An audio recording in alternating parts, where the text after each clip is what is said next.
Hi, this is Jeff Stone of Grandpa's Pride Barbecue from the Panhandle of Florida, and you are listening to the Barbecue Central Show. Start the game! Let's go! We'll do it live. Okay. Well, do it live! I'll write it and we'll do it live! So to get that perfect barbecue, you use wood. Are you sure it's safe? Whatever. We put the lighter fluid on, strike your match, and... Oh! Should we call the fire department? That might be a good idea.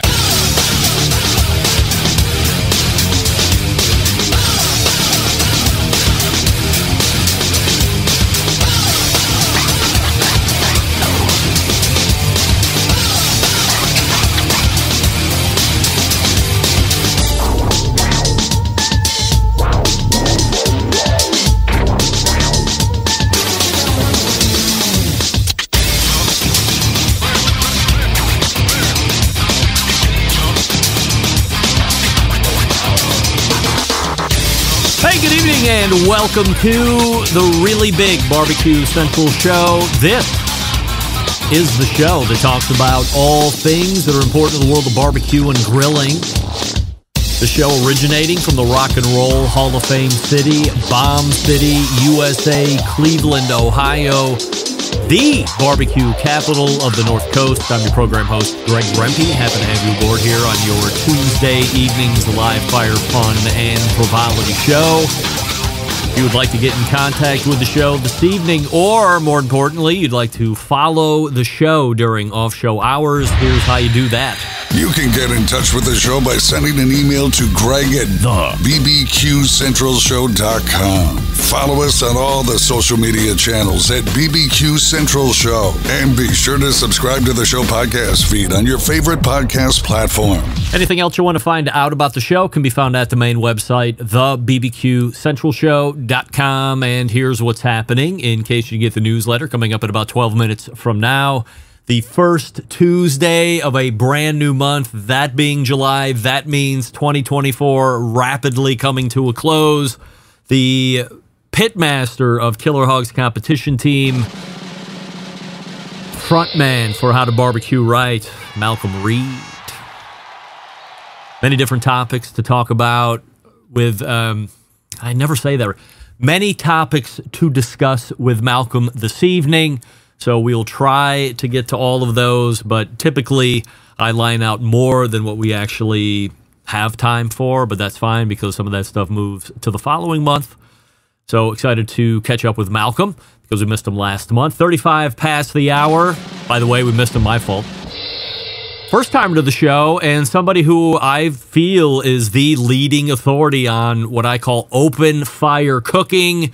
You may or may not have heard of him, and of course you have. It's Al Frugoni for the first time. Big Al joining the show, so we'll talk about his background, going from Argentina, making a pit stop overseas, eventually working his way to Texas, and all the fun stuff that's happened in between, and some of the products that he has going out. He also has a big event going on in October that we'll talk about towards the end, so looking forward to meeting and talking some live fire with Al Frugoni. Then we'll move to the second hour because it is the second hour of the first Tuesday of the month. Much like Malcom in the first hour, our pal Sam, the cooking guy, shows up 14 past. And as we missed Malcom because of me last month, we also missed Sam, so plenty to catch up with. When it comes to Sam and what he's been cooking, he also took a trip to Hong Kong. From the last time that we talked to him, he released a video of that recap and what he was eating everywhere that he was eating in Hong Kong this past Friday. So if you missed it, go back and check it out. And we'll talk about that as well. And then closing the show this evening, a late ad. It was originally open, but after hearing his most recent podcast, I thought we'd have him come on and talk a little bit more about it.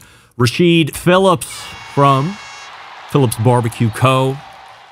And tonight we dive into barbecue television, what it's like to be a contestant, what the expectations of new contestants probably are, what they should be, and what they should be preparing for as these shows get ready to air their latest seasons, that being Barbecue Brawl and Barbecue Showdown Brawl on Food Network and Showdown on Netflix. And, of course, Rashid was a part of that contestant group in the very first season of Barbecue Showdown during the pandemic. That's where I fell in love with him for the first time and found out about him. I often wonder if he was never on that show and I never watched that, would I know who Rasheed Phillips is? I don't know. I can't say that definitively like some of the other folks that I know. But certainly that show put him on the map for me and probably a host of others. So excited to talk with him about that particular topic this evening, and that's how the show lays out. Malcom Reed, Al Frugoni first hour, Sam the Cooking Guy, and Rasheed Phillips second hour. Don't forget you can follow me socially, Insta, X, TikTok, Snapchat, and LinkedIn, all at the handle at BBQ Central Show. And we say good evening to those of you watching tonight through one of our video streaming platforms. You can go to facebook.com/BBQ Central Show or twitter.com/BBQ Central Show, or you can watch it on YouTube, which is youtube.com/@BBQ Central Show. And there's also a YouTube poll question of the week that we're asking everybody. Sounds a little something like this, and we'll ask all guests as well. Did you sign up for the Z Grills promotion? And currently, wow, this is shocking in the early running, 100% of the voters are saying, I did not sign up for the Z Grills promotion. You didn't? Come on! Why didn't you? Free grills for the next 50 years? You don't want that?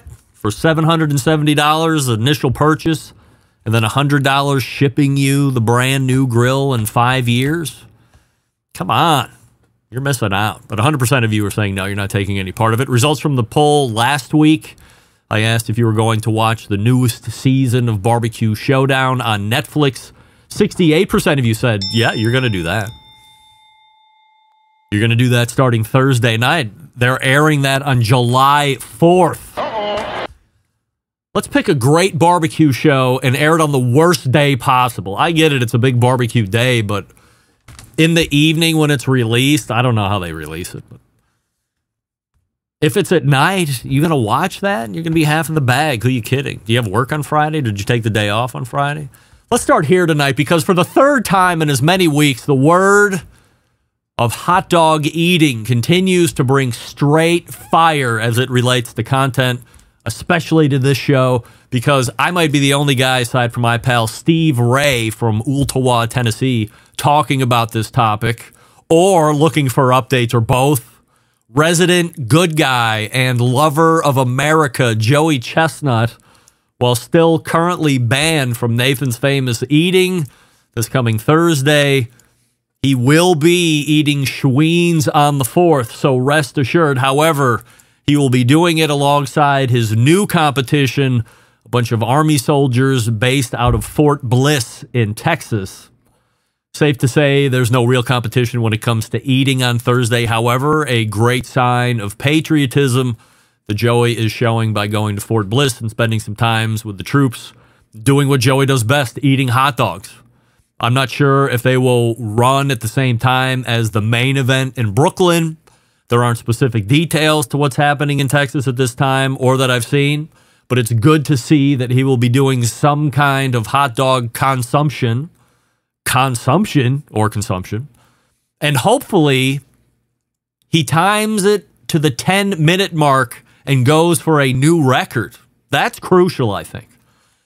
So it appears that there will be no salvage of Major League Eating and Jaws for July 4th, a magical reunion, which is continues to be absurd to me, that there is so much pettiness going on between Major League Eating and what has to be in conjunction with Nathan's Famous Hot Dogs, and also on Joey's side that they can't figure out a way to put this together and have a real July 4th hot dog eating contest, because who cares about July 4th eating when Joey isn't there in perfect eating shape? But Joey did say in an interview that he hopes to be back in Brooklyn next year, but the Impossible Dog sponsorship is still a sticking point, so something will have to give between now and then. And if Major League Eating, or if I were Major League Eating, I would work out a deal with Joey specifically to try and lock him up for this event for years to come, and there needs to be options to adjust. Joey cannot continue to eat at this pace forever, and he shouldn't. And he shouldn't have to forfeit money or legacy because of a fake meat hot dog sponsorship that you don't like. By the way, this snaps his streak of consecutive wins. I'm a bit surprised that it doesn't appear to hold more value to Joey to keep this streak alive. That's shocking. In any event, if you need to see Joey eat Thursday, well, I doubt there's going to be any actual live TV coverage of it in Fort Bliss. He will be doing a hot dog eating contest in Texas, and I'm sure it will be on the internet sooner than later, seeing all those soldiers try and cram down hot dog for hot dog with Joey Chestnut. I mean, what's the over-under with any soldier at this point? Can they do 10 hot dogs in 10 minutes? When you throw out raw numbers, Joey Chestnut has eaten 74 or 75 hot dogs and buns. So 10 seems like anybody could do it when you're comparing it to 7. Have you ever tried to eat 10 hot dogs in 10 minutes? You ever tried to eat 5 hot dogs in a couple minutes? That's tough. Hot dogs, the biggest prover of law of diminishing return ever. In any event, we will keep our eyes on July 4th, and there will probably be a Tuesday next week where I talk about hot dog eating in some form or fashion for the 4th week in a row. Malcolm Reed is in the green room. He might have a take on hot dog eating contests. Who knows? The Members Mark Pro Series Grill is here, available in Sam's Clubs near you. A thermostatic gas grill that was thoughtfully designed and engineered with materials specifically selected for their durability and performance.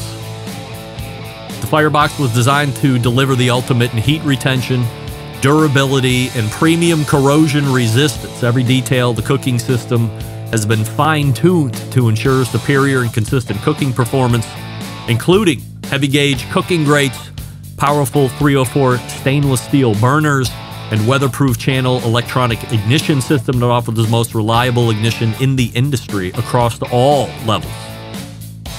Members Mark Pro Series with thermostatic control, patented, now available at your local Sam's Club store. In fact, Tennessee embedded correspondent Matt Osmond was in his local Sam's Club just the other day, and he ran across it in the wild. Messaged me separately, said, can't talk. It's as sexy as you said it was. Yes, I know. In fact, I did these small little chicken breast strips. They call them tenders. I don't know, 10 minutes tops. A couple, 3-4 minutes on each side, running at a high heat. Got some nice color on them. Used that Pits and Spit steak rub on the chicken. That was magical. And away we go. So you can use it. I used it as the regular grill, but if you want to use it as a thermostatically controlled cooking vessel, you have the option of doing that as well. Once again, only available at your local Sam's Club store. So check it out. We'll be back with Malcolm Reed right after this. You're listening to the Barbecue Central Show.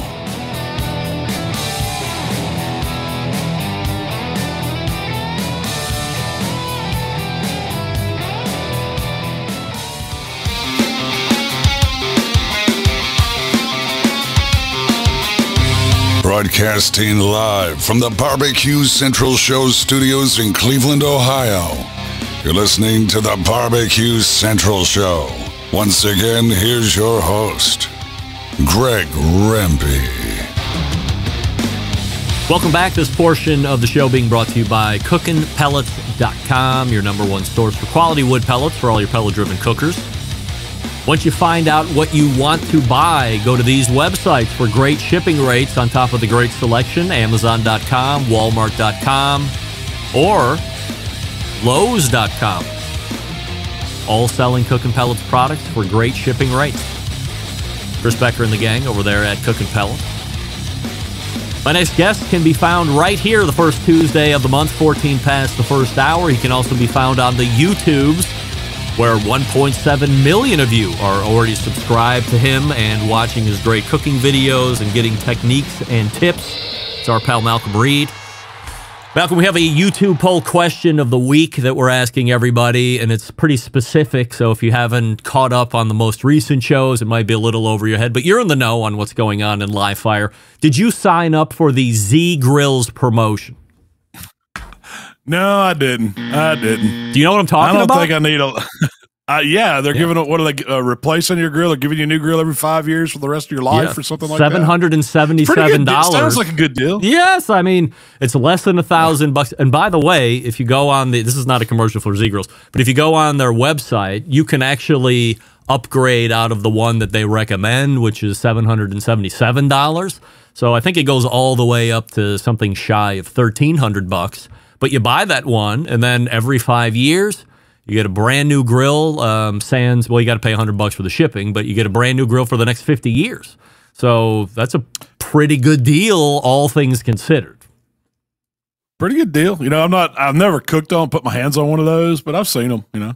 They used to make Traeger like they're grills. made overseas. Yes. Oh. Yeah, it looks like, when you look at them, it looks like they're clones of other grills on the market, and I'm sure they're, you know, just knocked them off or something. They are the manufacturer. Or they made them first. Yes, yeah. They are the manufacturer for a lot of other brands that they, what's my guy called? White labeling or whatever the hell it's called. So they own the manufacturing, which everybody was like, how could this possibly be something that they could support for any amount of time? Because they're thinking what a normal grill company would be. But a lot of these grill companies aren't the manufacturer. They are contracting with Z-Grill to make it. Since they own everything in-house, evidently, this is something that they can support, and for the folks that are jumping on it, potentially for the next 50 years, every 5 years, they're going to get a brand new version of whatever grill they got. So I'm kind of excited to see how that tracks out. 4th of July menu for the Reed household coming in 48 hours. Man, we're going to have some of those colossal dogs. You can't have 4th of July without having a hot dog, right? I heard you talking about it on the intro there, man. You got to have a hot dog on 4th of July. In your best hot dog eating shape, how many do you think you could put back in 10 minutes realistically? So we had, I don't know if you remember, it's been a couple years ago, we did a Wiener Fest here at the shop, and we had a hot dog eating contest. And I was just watching, you know, I didn't compete. I was kind of hosting or whatever. And it was about 5 minutes we went, and I was like, man, surely these guys can eat a dozen hot dogs in 5 minutes. I think it was like 6. And they were going at it. So, I mean, I'm making, you know, 5 or 6. It's so much chewing and so much bread on you in the time frame. It doesn't sound like it's a lot. You say, you know, half dozen hot dogs. I ain't that many, you know. But I'd rather do the one where you go to a ball game and you drink a beer and eat a hot dog every inning and see if I could do that for 9 dogs and 9 beers. I was going to say, that sounds like 9 beers, and that sounds also like a recipe for vomiting. It's, you know, it's 3 hours. You can take your time on that. Wow. Yeah, wow. I don't know. I think in my heyday, wow. I don't know. I don't know if I've ever eaten any more than 3 hot dogs in one sitting in my life. And that third one, I was begging for forgiveness. First one is always great. Second one is never as good. The third one is like, oh, why did I even do the second one, let alone that third one? So I don't know. It ain't for me. So I'm wondering, does anybody, like, I don't know, famous folks or rich folks or whatever that don't want to be messing around on 4th of July, do you ever get contacted and say, hey, Malcolm, can we contract you to come out? We'll chase the Gulf Stream over to Hernando and fly you out to Jackson Hole or wherever the hell they are and have you cook for us for 4th of July? You ever get invited to do that stuff? I've never had that opportunity, but you know, I'd entertain it. if you know somebody with a jet. Yeah, I know a lot of people has to with be jets. somewhere cooler. Yeah, I've seen people, I don't want to ruffle feathers, but I've seen people way less popular than a Malcolm Reed, certainly well less qualified, going on all kinds of extravagant trips and getting flown around, or maybe they're given first-class airfare and all the logistics are taken care of. But certainly it's not at your expense. And then they get to hang out with, you know, a bunch of socialites or whatever. I mean, it's not necessarily my thing, but for a lot of people that might be interesting. I'm shocked to hear that nobody's ever reached out. You seem like you'd be the first person. Yeah, I've had some opportunity, but it's been more for like classes, teaching somebody to cook something, you know, not just entertaining. But you know, I'll entertain all offers. I like those checks. Yeah, right. I love checks too. About 5 days ago or so, you posted a new video doing direct heat cook ribs on the Primo, and I think a lot of us, not from the South, had this type of rib experience growing up, which is like the direct fire, at least in my generation. Is this something that you had growing up in the South, or were the majority of your ribs more that traditional Southern-style smoked rib? I mean, growing up, I would say more often we had smoked ribs. They weren't, it wasn't a lot of char grilled like that. I've had them. I'd had them a few times, but that was kind of like a rendezvous style. They're known for that. Their rib is more of a Greek-inspired rib, and they, it's barbecue to an extent, but it's cooked really far over charcoal, and so it's not direct grilled, but it has more of that direct grilled flavor. And that's kind of what gave me the idea. I did a recipe where it was like my Greek rib, and I used different flavors, used a Greek season, and made kind of a vinaigrette that I basted them with and stuff like that. And I only charred them at the very end. And I was like, man, what would it be like if I cooked these on that Primo over the live fire, just burn them and turn them the whole time, keep an eye on them, every 10 minutes flip them. And they were really, really good. Now, it's not the same as a slow smoked slab of ribs, but the flavor is fantastic. How much different, I'm asking you to speculate, of course, but how much different would those ribs have been if you do everything the same, but you change up the Primo and go to a gas grill? I think you probably, either whether you're cooking over lump or briquette, it gives you a certain flavor. I think you would sacrifice some of that charcoal flavor from it. That'd still be a good eating rib because, you mentioned that Members Mark grill. I actually got one of those too, and I did a rib recipe on it, cooking them on that grill, and they were good. I mean, I see where if you don't have a smoker or if you're kind of novice and that's, you're just familiar with cooking on a propane grill, why you would like doing those on that, because it tastes like pork. You taste the actual meat more than you taste the charcoal flavor or that grilled flavor. You can cook a fine slab of ribs on it. They get tender. I wrapped them. I got them tender. I did the whole 9 yards, just like a rib recipe on it on a propane grill. And I was impressed with those too. They're pretty dang good. It's a good eating rib. Higher temperatures, if we go back to the Primo, because you were running around, was it 300 plus ish, 350? Yeah, it's 350 on the dial, but where I was cooking was probably a little hotter than that, because I was right over the coals. Higher temperatures are usually a kryptonite for rubs that have a fairly large sugar content. They'll burn over time, of course. What's the rub strategy for a direct cook? I went light. And I call it my hot rub. It's not super hot, but it has just a lot less sugar in it. It's not a sweet rub at all. And so I knew that if I would put something with a lot of sugar on there, or if I basted it with something sweet, it's going to burn up on you, cooking them that hot. So I just kept the seasoning light, but I made, I call it, it's kind of a copy of an Alabama sauce they call 3-2-1 sauce. It's a Bishop sauce, but basically it's vinegar, salt, cayenne pepper, and a little lemon juice. And you mix all that up. And so if you think about it, it's a kicked up vinegar. And that's what I basted with the entire time. Well, you got so much flavor from that salt and the pepper and a little bit of the citrus and the vinegar notes that I was adding flavor every time I mopped it. And so that's where I picked it up, and I kept from over seasoning it, doing it that way. I didn't have to add anything else. And I definitely didn't need any sauce at the end. And from a color standpoint, at the end, nothing offensive, or let me re-ask that. They were beautiful. The color was acceptable, I guess.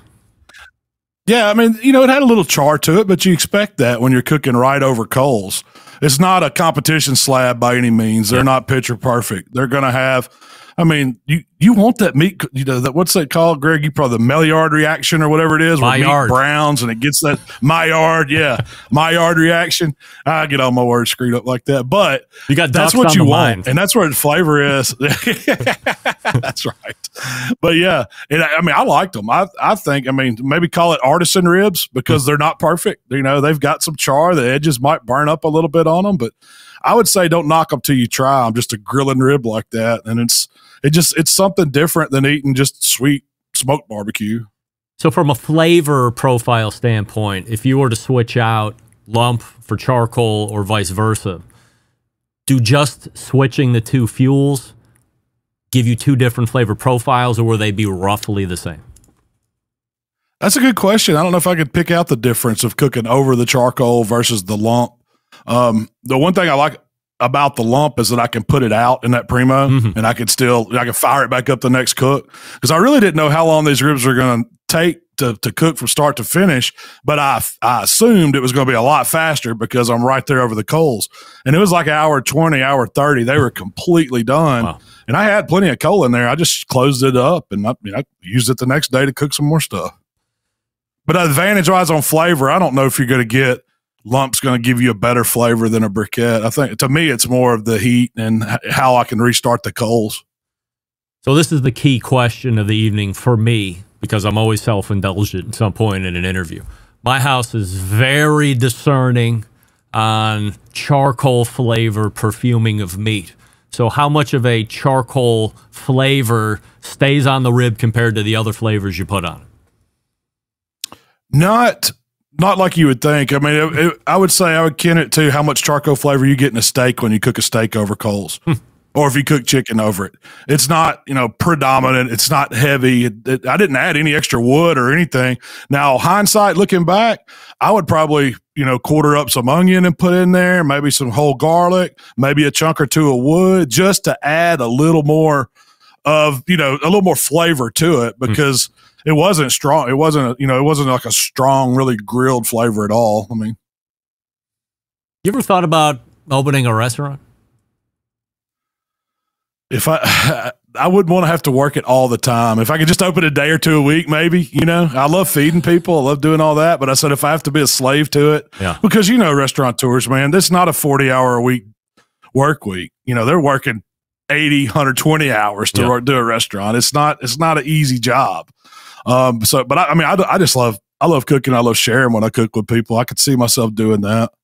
What about if somebody approaches you and says, let's license the name How to Barbecue Right, and Malcolm, you have a large input and say on what the recipes and the menu is going to look like, but from a day-to-day standpoint, you're more hands-off. We'll give you 3-4 points off the gross every month, and we'll put together a deal like this. You'd be a little bit more interested in that versus having your own? I'm entertaining all deals, Greg. But yeah, I would say quality is the main thing, though, man. I would want whatever I put my name on, I would want it to be, up to a standard quality. And if I thought it was doing that, I could see myself doing something like that. I could travel around and pop in and out and hang out and make sure the beer's cold and all that. Make sure the food's good. Right. Shake hands and shake hands and kiss babies, whatever you do as a barbecue politician. Yeah, maybe not kiss hands and shake babies. Maybe the other way around. Be a short-lived political career. whatever it is, it shake babies and kiss hands. Yeah, that's the one. That's the one. That might be wrong. That might be wrong that's too. That's probably wrong. Yeah, I think so. Now we're just out of what I'm calling barbecue cookbook season. That seems to happen right as spring starts and trickles into just the beginnings of summer. I'm surprised I've never seen a Malcolm Reed cookbook. Have you ever been approached to do that? I have, and we've gotten, we've entertained some of it, doing one. But most of the time, like I kind of had my ideas that I would like to leave a cookbook with recipes that I've already created that are, because I've got, I don't know how many, Greg. It's maybe close to 1,000 that I've already done. Well, every time we've talked to someone about a cookbook, they don't want any of those. They want me to create all new ones from scratch. And so I just haven't took the time, to sit down and start doing that because I've been so busy with other stuff. And we've been successful with the videos and, all of our other social stuff that I just haven't had to do that cookbook yet. I mean, it would be nice one day to have one, but I'd really like to catalog. I'd like to catalog on hard copy a lot of the recipes I've already done, and I just hadn't found anybody that wanted to do that with me. So, what about self-publishing? That seems to be all the rage these days. I've seen people do it. Yeah, I was at ThermoWorks a couple weeks ago with a bunch of people I don't know. Some people I knew, but most of the people I didn't know, and they were just cackling all along about how they have all these great fan bases and however many through their Facebook group and however many through their YouTube subs, this and that.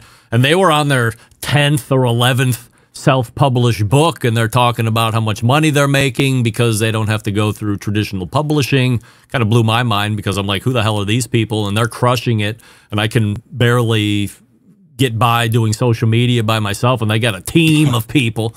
But Even Susie Bullock was talking potentially about self-publishing a book that she's working on. So is that something you would consider?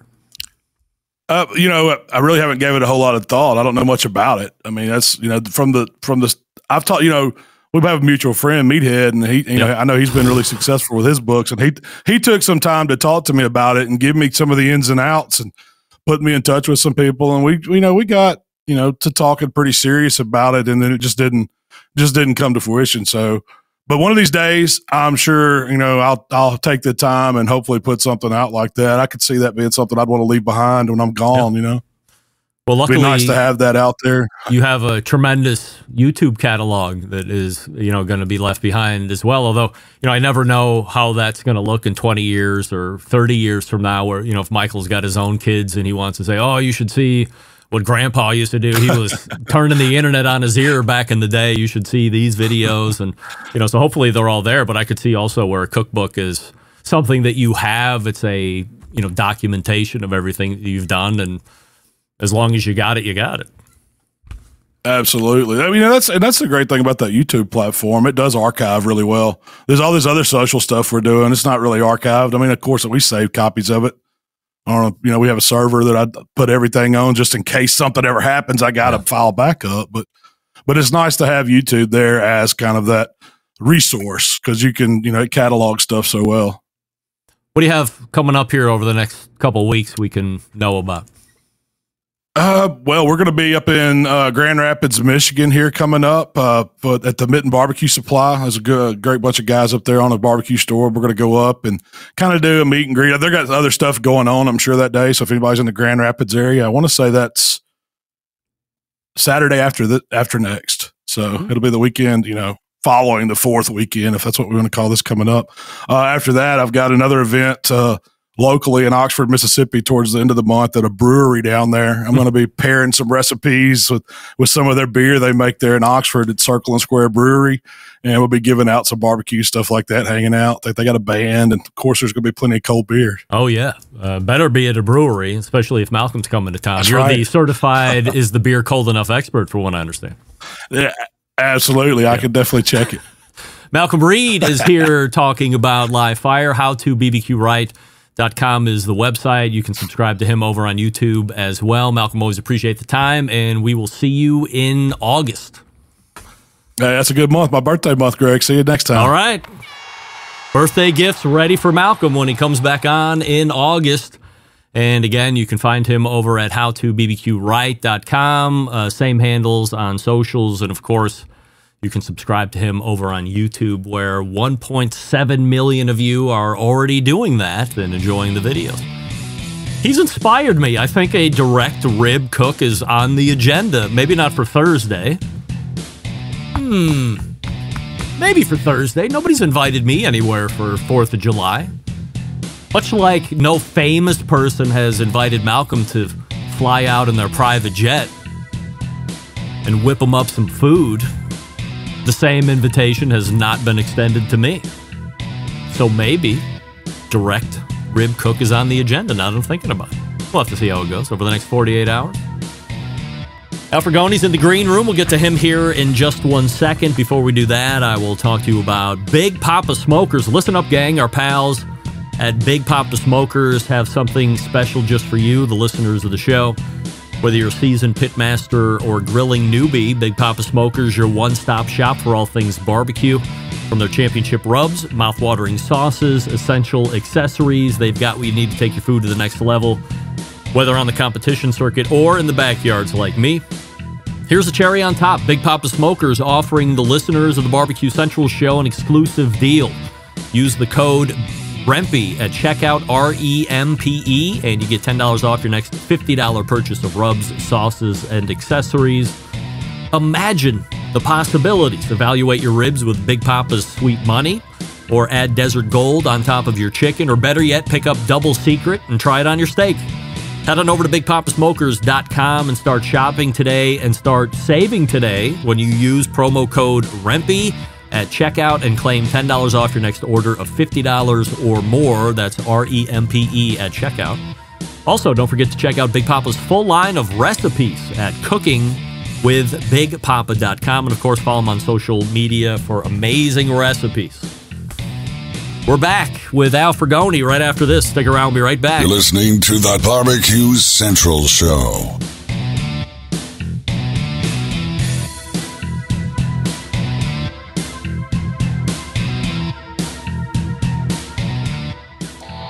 Howard Stern, Jim Rome, Dan Patrick, and Greg Rempe. The Mountain Rushmore of talk show entertainment. Now, let's get back to the Barbecue Central Show. And we thank Malcolm Reed for joining us the last segment. This portion brought to you by Fireboard, where you can monitor up to 6 different temperatures simultaneously, connect to Wi-Fi for cloud-based monitoring, or connect via Bluetooth if you prefer. Smart speakers are mostly fully integrated.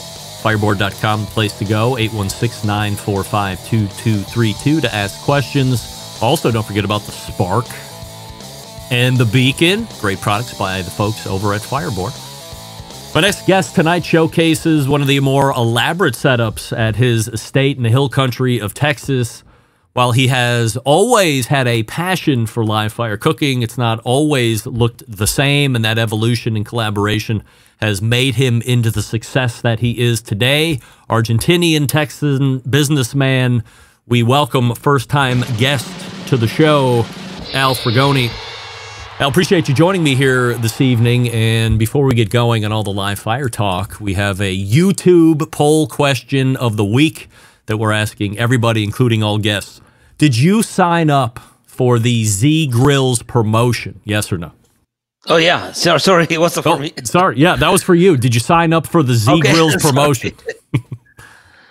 Okay. No, not yet. I'm going to do it right now. Oh, do you even know what the Z Grills promotion is? No, sorry. So what happens is you go to Z Grills. If you're familiar, they're a pellet grill manufacturer. You buy a specific model. It's like $777. And then every 5 years for the next 50 years, you pay a $100 shipping fee. You get a new version of the grill every 5 years. What do you think? Are you serious? Yes. That's great. Yes. Wow. So this is what happens when, as I was telling Malcolm before, this is what happens when you're the manufacturer of the grill. It's not just you're a brand and then you've contacted Z Grills to make your grills. They do the whole thing in-house. I think at one point they were making Traeger grills for a while, and they make a bunch of other brands out there as well. But that's a promotion literally going on right now, if you didn't know. That's amazing. Hey, thanks for having me, man. Can you give us the high-level background of Al starting in Argentina and ending up in Texas? How do those dots connect?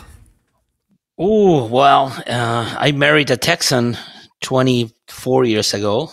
Yeah, I was visiting Europe. I was actually backpacking, and she was doing the same, and we met, we fell in love. And since then, we live in Argentina for 10 years. Then we moved here. So for the past 20-something years, my life has been between Argentina and Texas.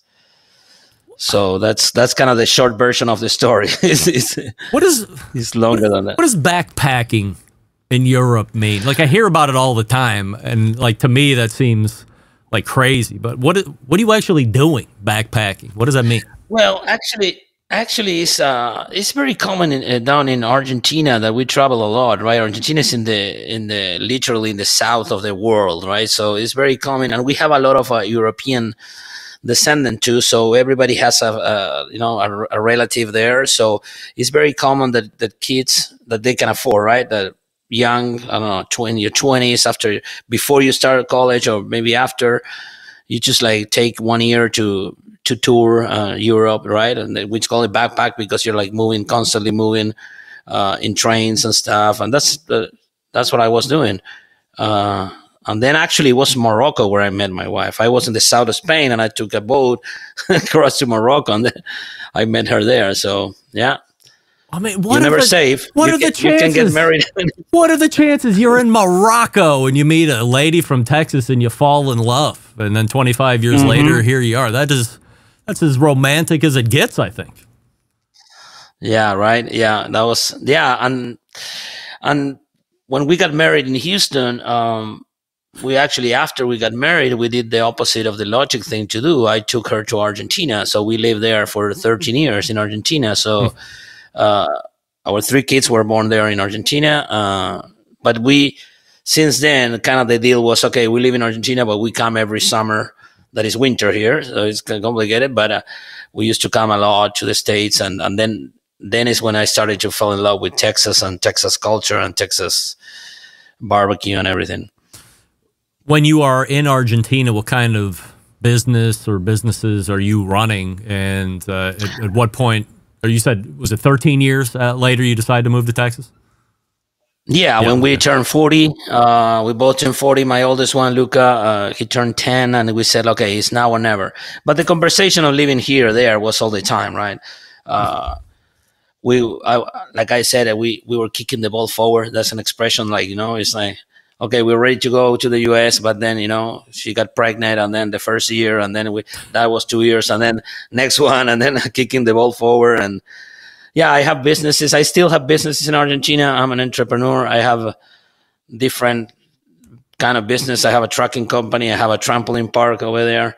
That trampoline park, I actually built it while I was living here. So, and in COVID, started all this crazy barbecue deal. So you weren't fully into, you weren't the Al Frugoni that we know now pre-COVID?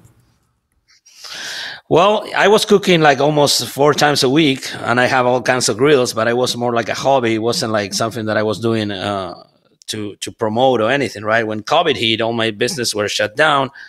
I was here right in Texas and no money. So I said, okay, what I'm going to do now? So I called this guy that I've been talking to for a while. Is the owner of Fogues, Texas, those grills, the asador style grills. So I told him, okay, I'm ready to start selling them. Send me some grills. I'm going to start posting about it and see if I can sell them online. So what I didn't know that I have is a skill to make cool videos, right? I don't know if I can cook. I can do cool videos, that's for sure. So actually, I didn't even have like social media or anything. I was that guy that, that when somebody asks you if you are you on Facebook, and you get like mad. No, I don't.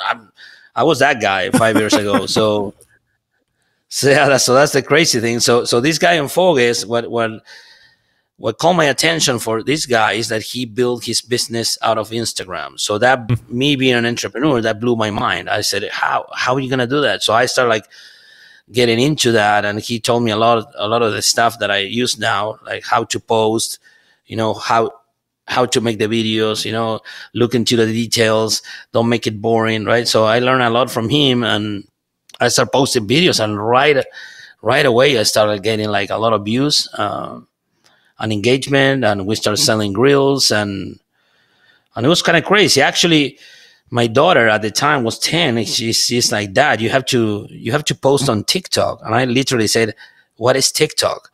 I didn't even know what it was. And she built the account for me, and that was the first platform that blew up. I started getting like millions of views on my videos, and people were like very intrigued on what I was doing. Then very soon I learned that that my style of cooking, because my style of cooking is not fully South American Argentinian barbecue or American barbecue, of course, right? It's kind of like a fusion between those two cultures. That, for my understanding, is the best 2 barbecue cultures in the world, right? The American barbecue with Argentinian and South American asado, right? It's like, so I started like making like a fusion between both, using American flavors with Argentinian techniques or vice versa. And I think people were very intrigued about it. And that's why I started like getting all these views, right? And we started selling all these grills, and that was kind of like a roller coaster, right? It's like, everything happened so fast. When I think of you, my mind is always going to those highly elaborate setups, animals on crosses, fruits and meats being hung on hooks and cages, and it's all visually stimulating. But how does one really cook like that, and how long does it take you to really hone that style? Well, like getting raised, born and raised in Argentina is something. Cooking over fire is something that you do. It's not a choice. It's like the asado culture is so deep in our culture, right? That is like we do asados all the time. We that's how Argentinians socialize. You know, we can do from everything is an excuse to make an asado. So you grew up going to your grandpa's and you make asado. Not so sophisticated, not so visual, right? Everybody has the classic Argentinian Santa Maria kind of grill built in their houses. So you start like doing that at a very young age, and then you start like cooking your own asados when you're a teenager, and you start getting with your friends. So I basically been doing asado all my life. When you start doing whole animals, it's more like, you know, something that you have to learn. Is common there, but not as common that, you know, do the regular asados. But I think it's like it takes time, because in open fire we don't use tools. We don't have thermometers. It's not enclosed, so you can't manage the temperature so good, because, you know, you have external factors like, you know, rain, wind, temperature, right? It's not the same if you're cooking in Canada in winter or in Texas in summer. So you have all these external conditions. So I think the experience in open fire is very important, because you have to cook to learn. That makes sense? It's like you have to cook a lot to learn how to do it. 100%. So the open fire style of cooking, to me, seems highly inefficient. You're not really, let's say, harnessing all of the energy in the most efficient ways possible. Is that incorrect? Or is that just part of the experience? Well, if you're thinking about the fuel, yes, it's super inefficient, because you're gonna burn, let's say, you're gonna burn probably 5 to 6 times more firewood or charcoal than if you're gonna be doing an enclosed grill, right? For a cook of, I don't know exactly the numbers, but yeah, if you think it that way, yes, it's inefficient. The fuel is. What I try to explain people, because those are the questions that I all the time have, right? People that smoke, the first thing I have to tell them that is like open fire has different principles than smoking, right? And one of the big one is the one that you just said, right? It's a different kind of heat. It's a different kind of cook. The fire is more aggressive on the meat when you're cooking open fire, so you have to use. You have to use the fat, you have to use the bone, you have to use a membrane to protect that meat. It has a lot of different principles. One is that you're going to burn a lot more fuel that you will if you have an enclosed grill. Right? How many other Frugonis are around the United States that you know of? None. You're one of one, you think? Well, the thing is like, there's a lot of open fire going on in California, no way here in Texas, not in California. With Santa Maria. Well, Santa Maria, right? That's where they come from, right? Santa Maria ground. So, but yeah, it's still a niche. It's growing.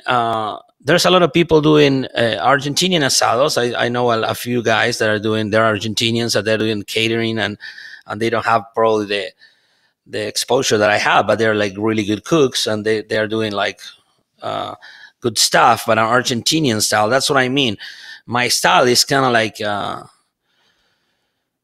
like unique in the way that nobody's doing it, right? Like I'm doing it. Not because it's difficult. I think it's because, like I said, my life has been like for the past 25 years. I've been absorbing all this smoking, experience and influence, right? And then doing that, and I have all the background of the open fire. So I wish, my goal is like to get, every time that somebody replies a recipe in one of my grills, or they bought another grill and they reply what I do, is something that makes me so happy, right? Because it's like, I know it sounds cheesy say that, but when you influence people like that, it's the coolest thing ever. If you go to your website, you're able to buy sauces, rubs, these unique grills that you're talking about here, other accessories as well. From a business standpoint, where are you sitting at right now, and where would you like to be in 2 years? Well, I like to Now I'm not. I'm selling grills, but I'm not part of the grill companies. I'm helping to promote. I work as an influencer, as an ambassador for the grill companies. I own my line of seasonings. That's what I'm very focused right now. We are getting in big grocery stores. We're online. We're killing it. We're growing every month in Amazon, in my website. So I see myself on the product part. I feel like and actually I'm more comfortable in that business than being an influencer. I feel like because I'm an entrepreneur, right? So I feel more in my ground there. For me, all the other side of the business, like doing events or being an influencer, is more like it's not my kind of like. I'm enjoying it. It's fun, but it's not my background or my expertise, right? So I'm pretty focused on the seasonings now. I wanna make it big. I wanna add more products. I want to be in the whole country with my seasonings. How do you do that? Are you partnered with a broker of some sort, or when I talk to a bunch of other people that have seen success, there seems to be some magical bridge that they've crossed or a relationship that they have made to really help them get into a lot of retail locations. And everybody's told me, look, you want to make $1 billion and sell all this stuff online, you're dreaming. The real money is made once you get into the big grocery store change or nationwide distributing through XYZ. So how have you found that? It's true what they say. First, you have to have like a big online platform for the people just to look at you, right?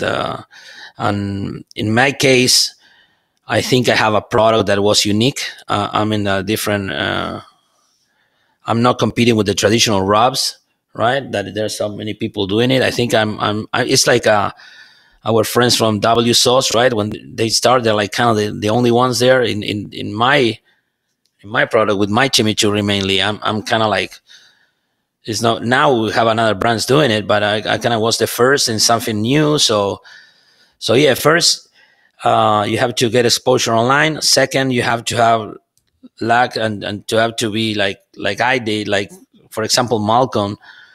I remember when I just started, he in his podcast, he mentioned my name and he used my product. He bought it and that was a huge help. And another big influencer. You're the chimichurri sauce guy that he mentions? Yeah. Yeah. Okay. Exactly. Remember that? Okay, yes, that was huge. Yeah. I was my phone was like beeping, like orders coming in, and I was like, what happened? And I was started looking social media who posts, because that's also happened, right? When somebody posts, you have a sales, but I wasn't, nobody, I didn't see any videos, or then some guy called me and I just saw you. And so you have to be lucky enough that cool people like Malcom just pick up your product and mention you, right? And a lot of the other guys did it too, almost everybody. So, and then yes, brokers, that's the way to do it. You need the brokers that know people. And again, you have to be lucky that these guys listen to you and it's a lot of reference, like a lot of people who do you know who can recommend you. I'm using this broker, can you try it? And yeah, I think by yourself, like without brokers and stuff, maybe I'm wrong, I'm new in this business, but I think it's quite difficult to do it yourself. What do you have coming up from a promotional standpoint, or any big events you want to talk about here before I let you go?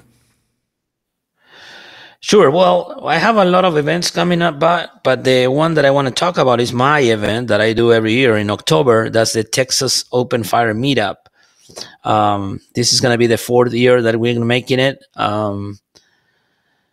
People, chefs, or mainly influencers are coming from all across the country, including Canada. And this year we're going to have a Mexico team. Alejandro and the S&P guys are coming. We're going to have a team from Argentina.